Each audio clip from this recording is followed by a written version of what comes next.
मुंबई 26/11 हमले के पीड़ित आज भी साफ तौर पर इंसाफ की राह देख रहे हैं और बीते 15 अगस्त को US court of appeals 9th circuit के तरफ से जो फैसला भारत के पक्ष में आया है उसको लेकर 26/11 के मुख्य साजिशकर्ताओं में से एक तहव्वुर राणा की भारत प्रत्यर्पण को लेकर जो है रास्ता साफ नजर आ रहा है अब।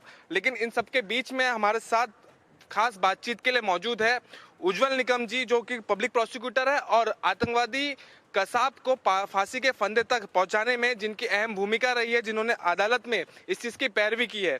सर, सबसे पहले तो इंडिया न्यूज़ पर आपका स्वागत है।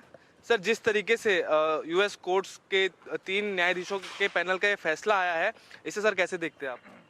हमारे देश के लिए ये बड़ी कामयाबी मैं मानता हूँ, क्योंकि 26/11 का आतंकी हमला ये सिर्फ 10 आतंकवादियों ने नहीं किया था, लेकिन इसके पीछे एक पूरी साजिश थी। जो साजिश लश्कर-ए-तोयबा यानी जमात-उद-दावा ने पाकिस्तान की आर्मी के आईएसआई के अधिकारी की मदद से की थी, और इसे अंजाम देने में ये डेविड हेडली, तहावर हुसैन राणा, इनकी अहम भूमिका रही है। जब बंबई के कोर्ट में मैंने डेविड हेडली को उसका एविडेंस जब लिया था, तब कुछ ऐसी चीजें सामने आई जिस चीजों के आधार पर यह साबित हो चुका था कि तहावर हुसैन राणा ने एक इमिग्रेशन ऑफिसर एक मुंबई में उसने ओपन किया था, जिसको डेविड हेडली को भेजा था। डेविड हेडली ने जिस ये 10 आतंकवादियों ने हमला किया था, वो जगह के फोटोग्राफ्स, नक्शे और लश्कर-ए-तोयबा को सुपुर्द किए थे। ये 26/11 के पहले हुआ था। फिर बाद में भी डेविड हेडली आया था। इतना ही नहीं, जब डेविड हेडली की गवाही मैंने मुंबई के न्यायालय में ली, तब पता चला कि उसको एलएटी ऑपरेटर्स को बाकायदा ईमेल भेजता था, और ईमेल उसमें उसको जो डायरी मिली थी उसमें पाकिस्तान के आर्मी ऑफिसर्स के टेलीफोन नंबर्स, ईमेल एड्रेसेस ये भी मौजूद थे। ये पूरा इकबाली बयान उसने शिकागो को न्यायालय में दिया था, जिसके आधार पर डेविड हेडली को 35 ईयर्स की सजा हुई थी। इसलिए हमने उसको पूरी ये उससे जानकारी प्राप्त की बंबई के न्यायालय में।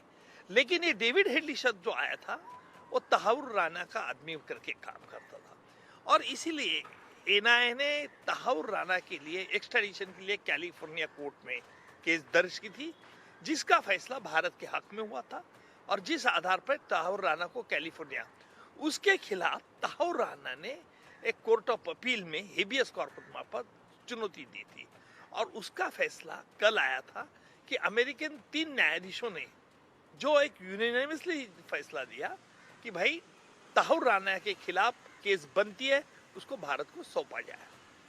सर, एक ये भी अपील की गई थी कैलिफोर्निया कोर्ट के बाद, जब यहाँ पर अपील की गई तहव्वुर राणा की तरफ से, तो नॉन बिस इन आइडेम प्रावधान के तहत की गई थी कि एक ही आरोपी, एक ही मुजरिम को जो है एक ही गुनाह के लिए 2 बार सजा नहीं मिल सकता। लेकिन कोर्ट ने जो है 3 न्यायाधीशों के जो पैनल ने है इस प्रावधान को इस केस में जो है लागू नहीं किया है और भारत के हक में फैसला सुनाया। सर, इसके बाद क्या कोई और अपील करने के लिए रास्ता रह जाता है तहव्वुर राणा के पास?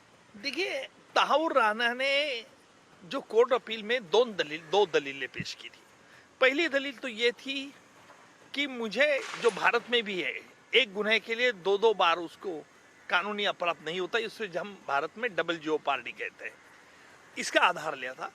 दूसरी, तहावर राणा ने जो कोर्ट ऑफ अपील में दलील की थी, उसमें उसने ये कहा था कि भारत में साजिश करने का, यानी हमला करने की साजिश में उसको अमेरिकन मैजिस्ट्रेट ने, कैलिफोर्निया जज ने दोषी नहीं पाया, और इसलिए उसके खिलाफ केस नहीं बनती है।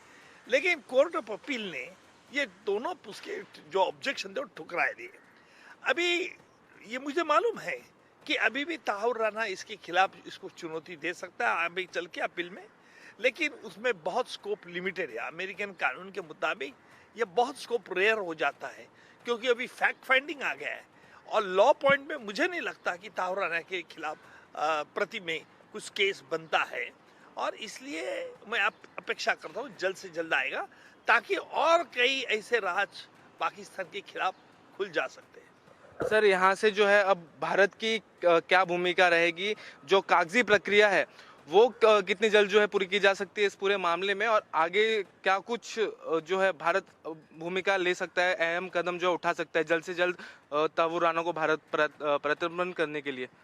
देखिए, अमेरिका ने और भारत के संबंध अच्छे हैं। ये पहले ऐसी केस बनता है कि जिसको अमेरिकन कोर्ट ने भी और अमेरिकन प्रशासन ने में बहुत जल्द से जल्द निपटाने की कोशिश की है। हमें उम्मीद है कि जल्द से जल्द तहव्वुर राना को भारत में सौंपा जाएगा। जी सर, एकदम आखिरी सवाल मैं आपसे जानना चाहूँगा, 2009 में जब अमेरिकन एजेंसी एफबीआई ने अरेस्ट किया था, इसके बाद 7 साल की सजा तहव्वुर राना ने काटी है, और उसके बाद अब इस पूरे मामले में एक पैरेलल इन्वेस्टिगेशन भारत में भी हो रही है, जहां एक तरफ एनआईए इस पूरे मामले की जांच कर रही थी, तो वहीं मुंबई क्राइम ब्रांच ने भी इस पूरे मामले में जांच किया है। क्या कुछ अहम भूमिका तहव्वुर राना की और इस पूरे मामले में रही थी? देखिए, तहव्वुर राना की बहुत अहम भूमिका इस केस में है, क्योंकि साजिश में और कौन कौन लोग थे, उनका काम क्या था, उन्हें लश्कर तोयबा ने क्या कहा था, पाकिस्तान के सिक्योरिटी ऑपरेटर्स के लोग कौन से, इसकी पूरी जानकारी अभी तहव्वुर राना आने के बाद हमारे एक जांच एजेंसी को मिल सकती है। शुक्रिया सर। उज्जवल निकम साहब को आप सुन रहे थे।